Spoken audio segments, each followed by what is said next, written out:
One more interview of successful student from Anna Pharmacy class, Trupti Jadhav from Government Pharmacy College, Karad, with All India rank 33. So, congratulations, Trupti, and welcome in the session.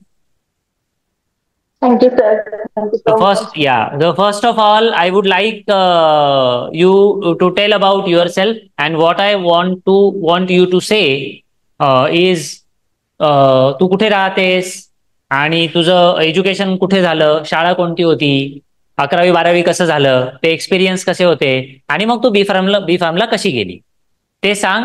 त्याच्या आधी सुरुवात करताना पप्पा काय करतात ते पण सांग, एक फॅमिली बॅकग्राऊंड जनरल, आणि मग तुझं बी फार्म पर्यंतचा journey, and then we will move to success in GPAT. Yes sir, yes. Sir, मी तृप्ती जाधव. माझी ऑल इंडिया रँक 33 आहे. मी टेन्थ टेन्थ इस्लामपूर मधूनच केलं. बाकी 12th ला माझी चांगली होती रँक. सॉरी, MHT CETचा स्कोर 99.17 होता. मला तर ICT मुंबई मिळत होता, पण मी घेतलं नाही. मला गव्हर्नमेंट कॉलेज भेटलं, मग मी घेऊन टाकलं ते. आणि त्यावेळी कसं झालं सर की अक्षय शिंदे सरांची रँक आली होती फर्स्ट ऑल इंडिया जीपॅट मध्ये. त्यामुळे राईट. थोडस हे होतं की हा जीपॅट तर करायचीच आहे. आणि तसं आमच्या कॉलेजमध्ये सर हेच आहे की असं एन्व्हायरमेंटच आहे की खूप जण क्वालिफाय होतातच प्रत्येक वर्षी. आणि ते फर्स्ट इयरला तर एकतर खूप सारी माहिती घेतली जीपॅटची. आमचं फर्स्ट सेम तर ऑनलाईन गेलेलं, आणि सेकंड सेम चालू झालेलं ऑफलाईन. नंतर ऑफलाईन चालू झाल्यानंतर आम्ही सिनियर्सशी भेटलो. नंतर आम्हाला अनाचं समजलं की अना क्लासेस आहेत, आणि खूप साऱ्यांनी तिथंच होतं मॅक्झिमम. मग मी पण त्यातच एनरोल झालेलं. नंतर बीफार्म पासून सेकंड इयर पासून मी लावलेलं, सेकंड इयरच्या फोर्थ सेम मध्ये तुमचं चालू झालं. मग अनामध्ये मी एनरोल झाले. ओके.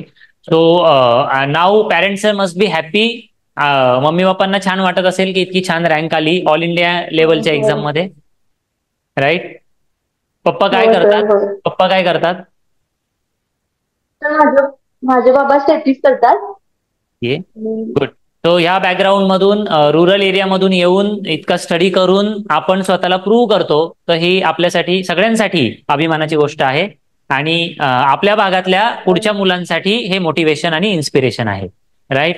सो हे सगळं करताना तुला कधी अशी भीती नाही वाटली की आपण छोट्या गावात राहतो किंवा मग आपल्याला गायडन्स कमी मिळतोय, अशी कधी भीती वाटली का बी फार्मला असताना?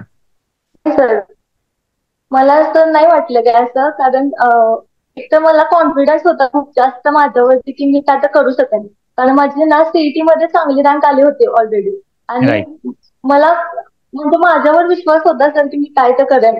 आणि माझे सर तेवढे एक्सपर्ट सुद्धा होते. येस. म्हणजे मी कधी टाइम नाही वेस्ट केला सर. म्हणजे थर्ड इयर जेव्हापासून सर स्टार्ट केली ना प्रिपरेशन तेव्हापासून, आणि सर होत गेलं ते.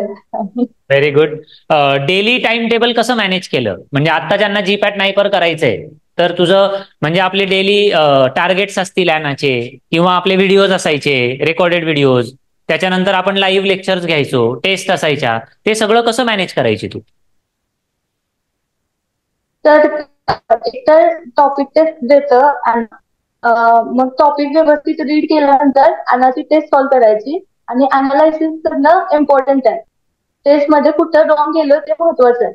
आणि नुसते रॉंग गेलेले क्वेश्चन बघायचे नाहीत, जे राईट क्वेश्चन केले ते पण एकदा बघायचे. कारण कधी कधी आपण आणि ते बरोबर बसतात सुद्धा, पण आपल्याला त्याची आयडिया नसते जास्त. सो ते पण बघायचं एकदा.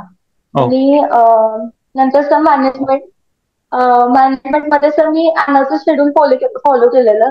एक सेकंड इयर पासून जेव्हापासून मी अनामध्ये आहे अनाचंच फॉलो केलंय. आणि फोर्थ इयर मध्ये सर मी काय केलेलं की अनाचं जे शेड्यूल आहे ते तर मी करायचेच, पण थोडस मी एक्स्ट्रा करायचे, जेणेकरून जिथं सेशनल किंवा सेमिस्टर आली तर मग माझं कव्हर अप होईल असं. दिस इज व्हेरी मग मी इम्पॉर्टंट. थोडस मी पुढेच राहायचे. आणि सगळे म्हणायचे क्लास मधले की कसं आता होत का, की ते शेड्यूल आहे, कसं होतच नाहीये दिवसाचे टार्गेट्स ते पूर्ण. पण माझं सर होत होतं कारण माझं स्टडी हावर जास्त होते. मी जास्त efforts दिलेले पण माझं होतच होतं ते. Very good. So I appreciate that. And तुझं होत होतं कारण तू अभ्यास करत होतीस, and that was the dedication of your time, isn't it?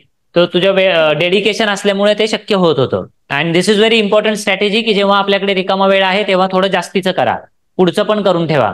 So it always helps, आणि सर राईट? तर मला एक सांगायचं होतं की सेमिस्टर झाल्यानंतरचा टाइम आहे तो युटिलाइज करायला पाहिजे काहीही करून. व्हेरी कारण इम्पॉर्टंट. सेमिस्टर थोडंसं वेगळं पडतं आणि सेमिस्टर झाल्यानंतरचा टाइम आपण फ्री असतो, पूर्ण फ्रीच असतो मला वाटतं, काहीच नसतं तेव्हा. जे जे पॉइंट्स आपले मिस झालेले आहेत किंवा जे जे कव्हर करायचे राहिलेले आहेत किंवा लेक्चर पेंडिंग आहेत किंवा टेस्ट पेंडिंग आहेत सगळं पूर्ण करावं मला आता वाटतं. सो दिस आणि इज सर मला हे पाठवतं की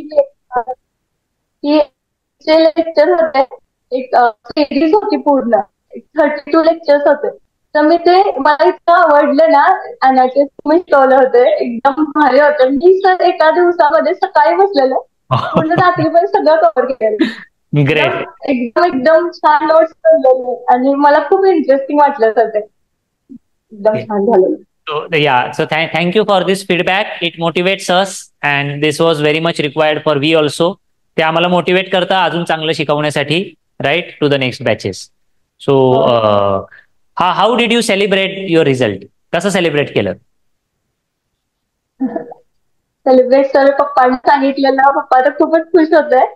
बाकी पेढे वगैरे आणलेले आणि व्हेरी गुड. म्हणजे सर मला एक्सपेक्टेड होतं की 100 विदिन 100 येईल रँक, पण विदिन 50 येईल. मला थोडंसं वाटलेलं की नाही येणार एवढे, कारण माझे रॉंग पण गेलेले. यावेळी सर बायोस्टॅटचे जास्त क्वेश्चन आलेले जे की मी प्रिपेअर केले नव्हते एवढे.